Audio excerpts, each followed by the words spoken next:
क्योंकि जहाँ इंक्रोचमेंट हटता है हमने देखा है कि 48 घंटे में फिर लौट आता है वो। जब तक या तो टाउन वेंडिंग बिल जब तक लागू ना हो तब तक ये समस्या रहेंगी। दिल्ली की राजनीति में नारियल बहुत फूटते हैं, विजिट्स बहुत होते हैं, लेकिन धरातल पर कोई काम नज़र नहीं आता। तो उसका 2 महीने का हमारी कोशिश ये होगी कि जल्दी से जल्दी इस काम को अवार्ड करा के उसको यहाँ काम शुरू कराया जाए। तो हम इतना ज़्यादा है वहाँ पर, शुरुआत वहाँ से करें तो टेम्पू खड़े रहते हैं कॉमर्शियल, फिर मोमोज वाले खड़े रहते हैं, जूस वाले खड़े रहते हैं, फिर उसके आगे सब्जियों की रेहड़ी लगी होती हैं। तो इंक्रोचमेंट तो एक बड़ी समस्या है ना। फुटपाथ उनके लिए बनाया जा रहा है जो इंक्रोचमेंट करते हैं या पब्लिक के लिए?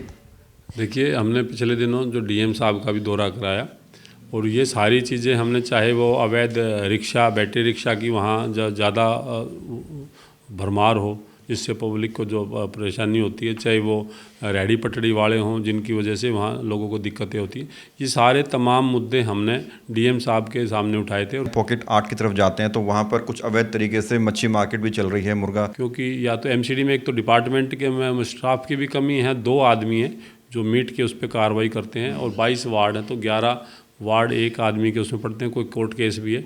तो वो अपने अपनी समस्याएं रखते हैं, जी हमारे पास इतना लोड है।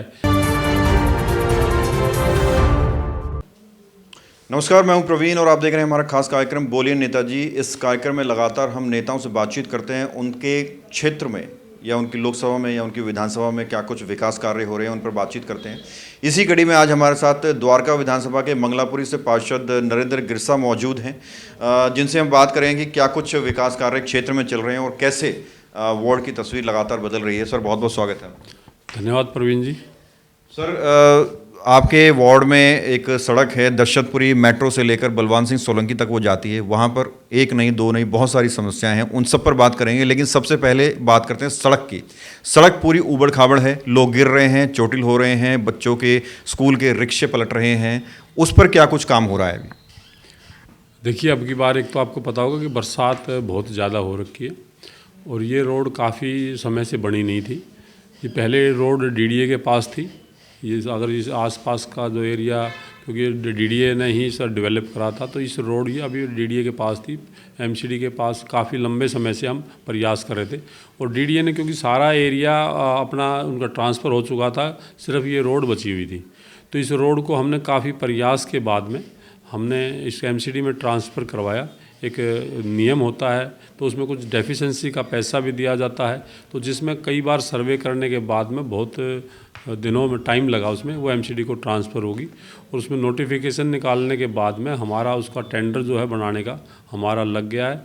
और कल एक टेंडर उसमें 2 पार्ट में बनाया है, क्योंकि इसमें बरसाती पानी की निकासी का प्रबंध नहीं था, तो हमने उसका भी प्रबंध किया है। तो एक इसमें जो नाले बनाए जाएंगे, फुटपाथ दोबारा बनाए जाएंगे ताकि रोड पे पानी इकट्ठा ना हो, और उसके बाद में उसके डेंस का जो है काम किया जाएगा। तो डेंस का काम अलग है और नालियों का जो है ड्रेन बना के और फुटपाथ बनाने का काम वो अलग है। 2 पार्ट में, एक का टेंडर की कल ओपनिंग होनी है, एक की 8 तारीख को ओपनिंग होनी है। तो ये इसका निर्माण दो पार्ट में होगा? हाँ, वो उसमें 2 टेंडर हैं, उसके ड्रेन का और फुटपाथ का अलग है और डेंस का अलग है। 2 पार्ट हैं।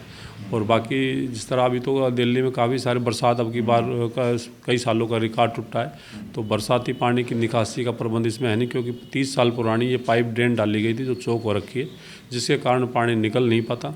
तो उसमें उसी के कारण रोड जो हालत ज़्यादा भी ख़राब है। कई बार रिपेयर भी कराई, लेकिन जितना रिपेयर कराई वो अभी पर्याप्त नहीं है। तो जैसे अभी और भी काम टेम्परेरी हम उसको अभी भी ठीक करेंगे, उसको जो भी किसी तरीके से रिसाइकलिंग के मटेरियल से अभी इसको ठीक करेंगे। जैसे ही बरसात रुकेगी तो उसको। गिरसा साहब, जो रोड होगी वो किस तरह की होगी? साइड में फुटपाथ होगा, ग्रीन बेल्ट होगी, क्या कुछ रहेगा उसमें? लाइटिंग वाइटिंग इंक्लूड है उसमें? देखिए, लाइट तो यही है, अगर उसमें 2-4 पोल लगेंगे तो वही लगेंगे। लाइट का तो रिपेयर का पैसा मिला है। बाकी इसमें ड्रेन बनाई जाएगी और ड्रेन बनेगी तो फुटपाथ टूट के दोबारा बनेगा। बाकी ग्रीन बेल्ट का तो कोई वो नहीं, पेड़ तो लगे ही हुए हैं इसमें, इतना ही स्पेस भी इसमें इतना ही है। जो नाले का पानी निकासी का एक अच्छा प्रबंध करेंगे ताकि रोड पे पानी जमा ना हो। उसमें उसके लिए ड्रेन जो है ना, ड्रेन हमारी बनाई जाएगी। ओपन ड्रेन होती है जिसको कवर कैसे, वैसे टेम्परेरी उसको कवर कर दिया जाता है और उसके ऊपर फुटपाथ बनाएंगे। फुटपाथ बनाने का चलो अच्छी बात है, सरकार काम कर रही है, उसका कुछ लाभ होता हो नहीं दिखेगा, क्योंकि इंक्रोचमेंट इतना ज़्यादा है वहाँ पर। शुरुआत वहाँ से करें तो टेम्पू खड़े रहते हैं कॉमर्शियल, फिर मोमोज वाले खड़े रहते हैं, जूस वाले खड़े रहते हैं, फिर उसके आगे सब्जियों की रेहड़ी लगी होती हैं। तो इंक्रोचमेंट तो एक बड़ी समस्या है ना। फुटपाथ उनके लिए बनाया जा रहा है जो इंक्रोचमेंट करते हैं या पब्लिक के लिए?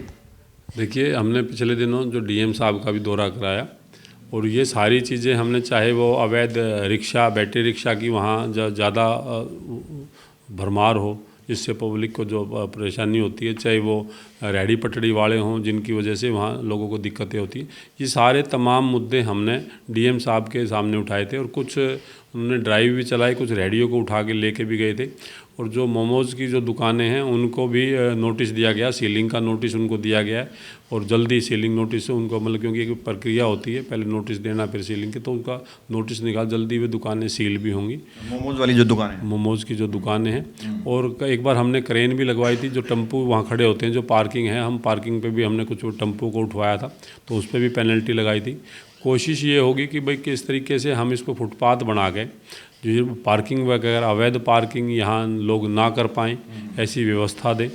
और हमने एक और प्रयास भी कर रहे हैं कि जो हमारा दशरथपुरी जो मेट्रो स्टेशन के पास में जहाँ भी रामलीला का आयोजन होता है, तो उसके लिए भी हमने डीडीए में भी एक एप्लीकेशन दी है, हमने सांसद से भी एक एप्लीकेशन दी है, उनसे रिक्वेस्ट भी करा है। और एमसीडी में भी हमने रिक्वेस्ट करा है कि क्योंकि यहाँ आसपास में हमारी मार्केट भी है और यहाँ मेट्रो स्टेशन भी है, यहाँ लोगों को पार्किंग का स्पेस नहीं है, तो उस ग्राउंड को भी हमने रिक्वेस्ट डाली है कि इसको एमसीडी में ट्रांसफ़र कर दिया जाए, ताकि यहाँ पार्किंग की व्यवस्था इसके अंदर करी जाए। तो जो भी इस तरह की जो लोगों को पार्किंग के लिए स्पेस उपलब्ध भी कराया जाए, ताकि इस रोड पे अवैध पार्किंग ना हो। गिरजा साहब, बहुत अच्छा आप लोग काम कर रहे हैं। पहले भी हमने आप दिखाया था कि किस तरह से स्वच्छता अभियान भी आप चला रहे हैं, नई नई जो है पॉलिसीज़ लाकर। लेकिन जनता कहीं ना कहीं ये भी सोचती है कि दिल्ली की राजनीति में नारियल बहुत फूटते हैं, विजिट्स बहुत होते हैं, लेकिन धरातल पर कोई काम नज़र नहीं आता। तो जनता जानना ये चाहती है कि कब से ये शुरू हो जाएगा और कब तक इसकी डेडलाइन है कि एक बदला हुआ वार्ड जो है मंगलापुरी एकदम नज़र आने वाला है। देखिए, इस रोड का जैसे मैंने आपको डेट बताया कि इसका 2 पार्ट हैं। इसका डेंस का काम है जिसकी कल ओपनिंग हो जाएगी, और दूसरा जो ड्रेन का और फुटपाथ का काम है उसकी 8 तारीख को ओपनिंग हो जाएगी। उसके बाद में किसी भी अधिकारी के पास में टाइम होता है 2 महीने का अवार्ड करने का, क्योंकि उसमें कुछ फॉर्मेलिटीज़ भी होती हैं। तो उसका 2 महीने का हमारी कोशिश ये होगी कि जल्दी से जल्दी इस काम को अवार्ड करा के उसको यहाँ काम शुरू कराया जाए। तो हम आप मान रहे हैं कि कम से कम 1.5 महीना लग जाएगा, 1.5 महीने के बाद में यहाँ काम शुरू हो जाएगा। तो आने वाले उसका एक का टाइम जो 4 महीने का, एक का 2 महीने का है, तो 4 महीने का हम 5 महीने का मान के चल रहे हैं कि तकरीबन 5-6 महीने में हमें ये यहाँ की जो तस्वीर है वो सुधरी हुई मिलेगी। इंक्रोचमेंट की आपने बात कही, इंक्रोचमेंट होता है तो आप लोग सील भी कर देते हैं, लेकिन बाद फिर दोबारा से वही इंक्रोचमेंट दोबारा नज़र आने लगता है। इस पर कुछ आपने ऐसी प्लानिंग बनाई है कि जो इंक्रोचमेंट रिमूवल है वो मेंटेन रहे? क्योंकि जहाँ इंक्रोचमेंट हटता है हमने देखा है कि 48 घंटे में फिर लौट आता है वो। क्या कहना चाहेंगे? देखिए, ये पूरी दिल्ली की समस्या है और इसमें जहाँ भी मीटिंगें होती हैं अधिकारियों के साथ ये चीज़ें हम भी शेयर करते हैं। इसमें ऊपर के अधिकारियों के साथ किसी ना किसी की रिस्पॉन्सिबिलिटी जब तक फिक्स नहीं करी जाएगी तब तक दिल्ली इंक्रोचमेंट मुक्त नहीं हो सकती। सभी के पास अपने अपने जवाब होते हैं। कोई कहता है जी हम अपना काम कर रहे हैं, तो कई पार्ट उसमें बटा हुआ है अलग अलग। उसमें कोई काम हटाना एमसीडी का काम है, रोड किसी की है, किसी को उसको मेंटेन करना किसी का काम, तो अलग अलग उसमें बटा हुआ है। तो ये ऊपरी उस पर जब तक या तो टाउन वेंडिंग बिल जब तक लागू ना हो तब तक ये समस्या रहेंगी। और चाहे वो पुलिस की भूमिका हो, चाहे एमसीडी के निचले, सभी के पास एक एमसीडी वाला कहता है कि जी हमारी ड्यूटी 5 बजे तक है, हेल्थ वाला कहता है मेरी 7 बजे तक, हम 7 बजे तक बढ़ा देंगे, उसके बाद कौन उसको मेंटेन रखेगा? तो ये क्लियर नहीं है। तो जब तक इसमें रिस्पॉन्सिबिलिटी फिक्स करी जाए तो ऊपर जहाँ भी मीटिंग है हमने बात रख रहे हैं कि ऐसा वो बनाया जाए कि, और पूरी दिल्ली की ही समस्या आई है। कोई भी आए कहीं भी रेहड़ी लेके निकल लेता है, नियम ये बना रखे रेहड़ी पकड़ कर आपको छोड़नी भी पड़ेगी। तो कुछ चीज़ें हैं जिसको ऊपर के लिए पॉलिसी बनानी पड़ेगी और उस पर काम करना पड़ेगा। गिरजा जी, जब हम लोगों से बात करते हैं वो कुछ समस्या बताते हैं, हम आप लोगों से पूछ लेते हैं। जब मेट्रो की तरफ से हम आते हैं, पॉकेट 8 की तरफ जाते हैं, तो वहाँ पर कुछ अवैध तरीके से मच्छी मार्केट भी चल रही है, मुर्गा कटिंग होता है, जो लोग देखना नहीं चाहते हैं, महिलाएं देखना नहीं चाहते हैं। इस पर आपके पास शिकायत आई है? आपके पास संज्ञान है इसका? देखिए, हमारे पास शिकायत भी आई है और इस पर कार्रवाई हुई भी है, लेकिन वही बात है कि जो उसको बंद होना चाहिए वो नहीं हो पा रहा है। क्योंकि या तो एमसीडी में एक तो डिपार्टमेंट के में स्टाफ की भी कमी है, 2 आदमी हैं जो मीट के उस पर कार्रवाई करते हैं, और 22 वार्ड हैं तो 11 वार्ड 1 आदमी के उसमें पड़ते हैं, कोई कोर्ट केस भी है। तो वो अपनी अपनी समस्याएं रखते हैं जी हमारे पास इतना लोड है, तो उसमें मीट की दुकानें बिल्कुल, हमारा पिछले जोन की मीटिंग हुई उसमें भी यही इशू रहा कि भी इतनी मीट की दुकानें हैं। और मैं सभी पार्षदों की, मैं अपनी नहीं, मैं सभी पार्षदों ने इस पर कहा कि जहाँ भी अब मेरे वार्ड में चेयरमैन ने भी कहा जी मेरे यहाँ बहुत सारी मीट की अवैध दुकानें, तो एक सिस्टम ऐसा बन गया है कि सरकार पॉलिसी भी बनाई इसमें कि कुछ एक रियायत दी कि भाई इनको एक उपयुक्त जगह दिया जाए। लेकिन हालात ये है कि वैध दुकानें कम हैं, अवैध दुकानें ज़्यादा हैं, और उसको चाह के भी डिपार्टमेंट उसको नहीं हटा पा रहा। तो समस्या कार्रवाई करी लेकिन संतोषजनक नहीं करी। उसके बाद में कार्रवाई में उनके पास एक ताकत होता है, रोड पे बैठे हैं जब आते हैं, अब हो सकता है कि एमसीडी का कोई आदमी उनको खबर भी दे रहा हो, जिस दिन आते हैं उस दिन हटा लेते हैं, 2 घंटे बाद फिर लग जाती है। अगर कोई मीट की दुकान बाहर जब मच्छी मार्केट लगाता है तो उसको जाकर एमसीडी का अधिकारी तो सिर्फ उसको उठा कर ले जा सकता है, उसको उठा ले जाएगा तो तकत है उसके पास, उसके तकत के उसके पास कुछ भी नहीं, 500 रुपये का 1000 रुपये का तकत है, उसको उठा ले जाते हैं। लेकिन वही भी परमानेंट उसकी रोकथाम के लिए मैंने जैसे कहा कि भाई रेहड़ी पटड़ी के, इसीलिए या तो पुलिस की रिस्पॉन्सिबिलिटी फिक्स होनी चाहिए, पुलिस एसएचओ की या उसकी रिस्पॉन्सिबिलिटी फिक्स होनी चाहिए कि इस पॉइंट पे ये चीज़ ना लगे। परमानेंट लॉ एंड ऑर्डर जो है वो जो फिक्स करने का जो काम है वो पुलिस को करना पड़ेगा, वही उसको हटा पाए। कार्रवाई मैं आपके चैनल के माध्यम से कह रहा हूँ, जिस दिन कहे कि हम कार्रवाई फिर करा देंगे, हम डिपार्टमेंट पे, अपने डिपार्टमेंट पे हम प्रेशर कर सकते हैं कि आप कार्रवाई करो, लेकिन कार्रवाई रेड डालने तक रहती है। और रेड डालने के बाद में मैं आपकी बात से बिल्कुल सहमत हूँ कि वो 2 घंटे के बाद भी, आप तो 2 घंटे भी ज़्यादा बता रहे हो, मुझे तो ऐसा लगता है कि अगर वहाँ से गाड़ी गई, पता चल गया कि उनको यहाँ से गाड़ी चली गई और वो दोबारा से फिर आ जाते हैं, क्योंकि सारे इधर उधर होते हैं। तो इसमें ये समस्या है। तो जब तक रिस्पॉन्सिबिलिटी किसी की ना फिक्स करी जाए तब ये समस्या रहेगी। तो आपको लग रहा है कि जिस तरह से आप बता रहे हैं कि जो सिस्टम है वो ऊपर से थोड़ा टाइट होना चाहिए, उसके बाद ही कुछ हो पाया, क्योंकि आप नेशनल लेवल पर आप बता रहे हैं कि वो हो नहीं पा रहा है वो काम।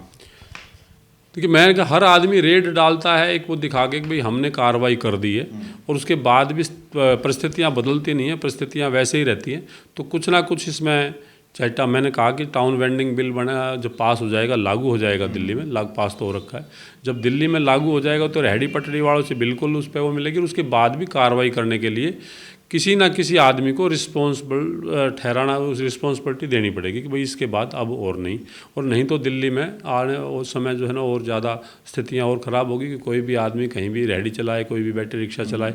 आज 15 साल का बच्चा रिक्शा चला रहा है, 70 साल का आदमी रिक्शा चला रहा है, पता नहीं उसको दिख सही नहीं रहा है। तो कुछ चीज़ें हैं जिस पर सरकार पॉलिसी, इस पर बात कर, हमारी मीटिंगों में चर्चा भी हुई, तो इस पर पॉलिसी लेके आएंगे। इसके अलावा अगर बात करें मंगलापुरी वार्ड की, क्या कुछ प्रोजेक्ट चल रहे हैं जिन पर आप काम कर रहे हैं, जिनका फ़ायदा आने वाले टाइम पर जनता को होगा साहब? देखिए, कुछ चीज़ें हैं हमारी पार्क के, हमारे 2-3 काम के टेंडर हुए हैं, और कुछ रोड के काम का, जिस तरह पॉकेट 9 का रोड है, काफ़ी हालत ख़राब है, पॉकेट 9 का रोड हम अभी बनाने जा रहे हैं। एक और SC/ST फंड के भगत चंद्रा हॉस्पिटल विश्व की सभी आधुनिक और बुनियादी सुविधाओं से परिपूर्ण एक world class multi speciality hospital, Mahavir enclave Palam डावडी रोड पर स्थित साउथ वेस्ट दिल्ली का एकमात्र मल्टी स्पेशलिटी हॉस्पिटल, जहां 24 घंटे आपकी सेवा में उपलब्ध हैं वेल क्वालिफाइड डॉक्टर्स और हेल्पिंग स्टाफ। डॉक्टर CM भगत द्वारा स्थापित भगत चंद्रा। खबरों से खबरदार रहने के लिए चैनल को सब्सक्राइब करें और प्रेस करें बेल आइकन। बुलडोजर एक्शन अगर एक समान रूप से अगर गलियों में या अपने रोड में जो है इंक्रोचमेंट को साफ करें, उसके लिए हो तो बहुत अच्छी बात है। लेकिन यहाँ पे मेरे को सुनने में आया है कि कुछ पिक एंड चूज है, कोई कहीं छोड़ रहे हैं, कहीं तोड़ रहे हैं, तो वो सब चीज़ें नहीं होनी चाहिए। एक समान रूप से अगर इंक्रोचमेंट है तो उसको क्लियर करना चाहिए, सो दैट कि ये हमारी दिल्ली साफ सुथरी नजर आए।